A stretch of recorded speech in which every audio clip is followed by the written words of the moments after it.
Olá, queridos irmãos, bem-vindos a mais um estudo do livro Céu e o Inferno. Estamos na segunda parte, Depoimento dos Espíritos Suicidas. E hoje temos por tema duplo suicídio, por amor e por dever. É de um jornal de 13 de junho de 1862 a seguinte narrativa. A jovem Palmire, modista, residindo com seus pais, era dotada de aparência encantadora e de caráter afável. Por isso era também muito requestada a sua mão. Em todos os pretendentes ela escolheu o Sr. B, que lhe retribuía essa preferência com mais viva das paixões. Não obstante essa afeição, por deferência aos pais, Palmire consentiu em desposar o Sr. D, cuja posição social se afigurava mais vantajosa àqueles do que a do seu rival. Os senhores B e D eram amigos íntimos, e posto não houvesse entre eles quaisquer relações de interesse, jamais deixaram de se visitar. O amor recíproco de B e Palmire, que passou a ser a senhora D, de modo algum se atenuara, e como se esforçassem ambos por contê-lo, aumentava-se ele de intensidade na razão direta daquele esforço. Visando extingui-lo, B tomou partido de se casar e desposou de fato uma jovem possuidora de eminentes predicados, fazendo o possível por amá-la. Cedo, contudo, percebeu que esse meio heróico lhe fora inútil à cura. Decorreram 4 anos sem que B ou a senhora D faltassem aos seus deveres. O que padeceram, só eles o sabem, pois D, que estimava deveras o seu amigo, atraía-o sempre ao seu lar, insistindo para que nele ficasse, quando tentava retirar-se. Aproximados um dia por circunstâncias fortuitas e independentes da própria vontade, os dois amantes deram-se ciência do mal que os torturava e acharam que a morte era, no caso, o único remédio que se lhes deparava. Assentaram que se suicidariam juntamente no dia seguinte, em que o Sr. D estaria ausente de casa mais prolongadamente. Feito os últimos aprestos, escreveram uma carta explicando a causa da sua resolução, para não prevaricarem. Essa carta terminava pedindo que lhes perdoassem, e mais, para serem enterrados na mesma sepultura. De regresso à casa, o Sr. D encontrou-os asfixiados. Respeitou-lhes os últimos desejos e ainda assim não consentiu fossem os corpos separados no cemitério. Sendo esta ocorrência submetida à sociedade de Paris como assunto de estudo, um espírito respondeu: os dois amantes suicidas não vos podem responder ainda. Vejo-os imersos na perturbação e aterrorizados pela perspectiva da eternidade. As consequências morais da falta cometida lhe pesarão por migrações sucessivas, durante as quais suas almas separadas se buscarão incessantemente, sujeitas ao duplo suplício de se pressentirem e desejarem em vão. Completa a expiação, ficarão reunidos para sempre no seio do amor eterno. Dentro de 8 dias, na próxima sessão, podereis evocá-los. Eles aqui virão sem se avistarem, porque profundas trevas os separarão por muito tempo.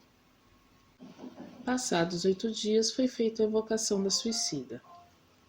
Vedes o vosso amante com o qual vos suicidastes? Nada vejo, nem mesmo os espíritos que comigo erram neste mundo. Que noite, e que véu espesso me circunda a fronte. Que sensação experimentastes ao despertar no outro mundo? Singular, tinha frio e escaldava. Tinha gelo nas veias e fogo na fronte. Coisa estranha, conjunto inaudito. Fogo e gelo pareciam consumir-me, e eu julgava que ia sucumbir uma segunda vez. Experimentais qualquer dor física? Todo o meu sofrimento reside aqui. Que quereis dizer por aqui, aqui? Aqui no meu cérebro, aqui no meu coração. É provável que, visível, o espírito levasse a mão à cabeça e ao coração. Acreditais na perenidade dessa situação? Oh, sempre! Ouço às vezes risos infernais, vozes horrendas que brandam, sempre assim. Pois bem, podemos com segurança dizer-vos que nem sempre assim será. Pelo arrependimento obtereis o perdão. Que dizeis? Não ouço. Repetimos que os vossos sofrimentos terão um termo, que os podereis abreviar pelo arrependimento, sendo-nos possível auxiliar-vos com a prece. Não ouvi além de sons confusos, mais que uma palavra. Essa palavra é graça. Seria efetivamente graça o que pronunciastes? Falastes em graça, mas sem dúvida o fizestes a alma que por aqui passou junto de mim, pobre criança que chora à espera. Uma senhora presente à reunião declarou que fizera fervorosa prece pela infeliz, o que sem dúvida a comoveu, e que de fato mentalmente havia implorado em seu favor a graça de Deus. Dissestes estar em trevas e nada a ouvir? É-me permitido ouvir algumas das vossas palavras, mas o que vejo é apenas um crepe negro, no qual de vez em quando se desenha um semblante que chora. Mas uma vez que ele aqui está, por não o avistardes, nem sequer vos apercebeis da presença do vosso amante? Ah, não me faleis dele. Devo esquecê-lo, presentemente, para que do crepe se extinga a imagem retratada. Que imagem é essa? A de um homem que sofre e cuja existência moral sobre a terra aniquilei por muito tempo. Da leitura dessa narrativa, logo se depreende haver neste suicídio circunstâncias atenuantes, encarado como ato heróico provocado pelo cumprimento do dever. Mas reconhece-se também que, contrariamente ao julgado, longa e terrível deve ser a pena dos culpados por se terem voluntariamente refugiado na morte para evitar a luta. A intenção de não faltar aos deveres era efetivamente honrosa e lhe será contada mais tarde, mas o verdadeiro mérito consistiria na resistência, tendo eles procedido como desertor que se esquiva no momento do perigo. A pena consistirá, como se vê, em se procurarem debalde e por muito tempo, quer no mundo espiritual, quer noutras encarnações terrestres. Pena que ora é agravada pela perspectiva da sua eterna duração. Essa perspectiva, aliada ao castigo, faz que lhe seja defeso ouvirem palavras de esperanças que porventura lhes dirijam. Aos que acharem esta pena longa e terrível, tanto mais quanto não deverá cessar, senão depois de várias encarnações. Diremos que tal duração não é absoluta, mas dependente da maneira pela qual suportarem as futuras provações.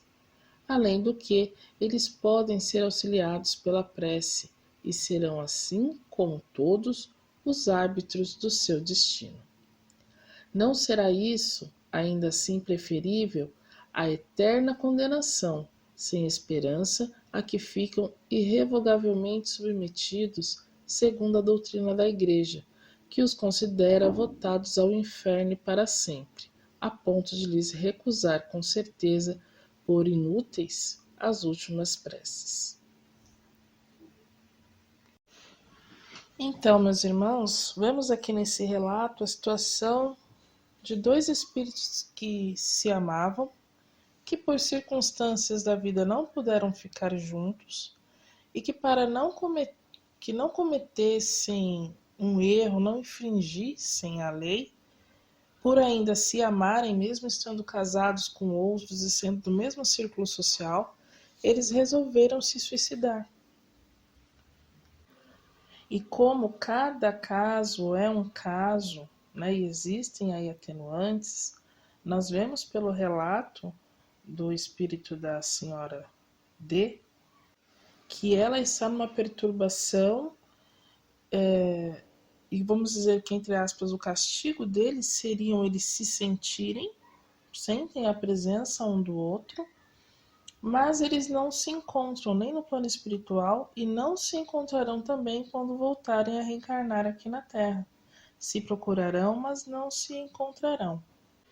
E por quê? Como cada caso é um caso, como nos trouxe o espírito mentor que estava na reunião mediúnica, que ele diz que o que eles tinham em mente em não errar, em não ferir os seus companheiros, em não cair em tentação, isso era muito honroso.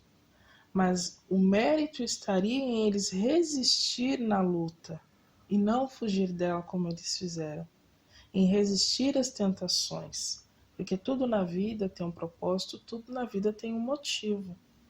E como eles sucumbiram, até eles também se conscientizar do que eles fizeram e se arrepender, eles estariam assim, vivendo separados. E podemos ver também que a senhora D ainda não estava, vamos dizer assim, pronta ou na sintonia para ser ajudada, tanto que ela escutava uma palavra ou outra daquilo que era dito na reunião. Ela percebeu a prece que chegou até ela, então nós percebemos aí mais uma vez o poder da prece sobre os espíritos, sobre todos nós, o quanto ajuda, mas ela ainda ela estava muito perturbada a ponto de não conseguir ouvir todas as palavras que eram ditas a ela. E temos essa reflexão, no finalzinho, de que como mesmo assim ainda não é preferível, você saber que você tem uma pena a cumprir por causa de um erro que você cometeu, porque você infringiu uma lei divina, que você tem que passar por alguns sofrimentos por conta dos seus erros, do que você ficar submetido à pena do inferno eterno, como nos prega a igreja, que com certeza nesse pensamento de que os espíritos se mataram, eles estão no inferno, não vou nem fazer prece para eles porque de nada vai adiantar. Então, como o espiritismo ele vem nos esclarecer e desconstruir essas ideias que nos foram impostas. Devemos orar sempre e a todo momento pelos sofredores, meus irmãos. E assim terminamos mais um estudo de hoje. Semana que vem voltaremos com mais um tema. Boa noite, que Deus abençoe a todos.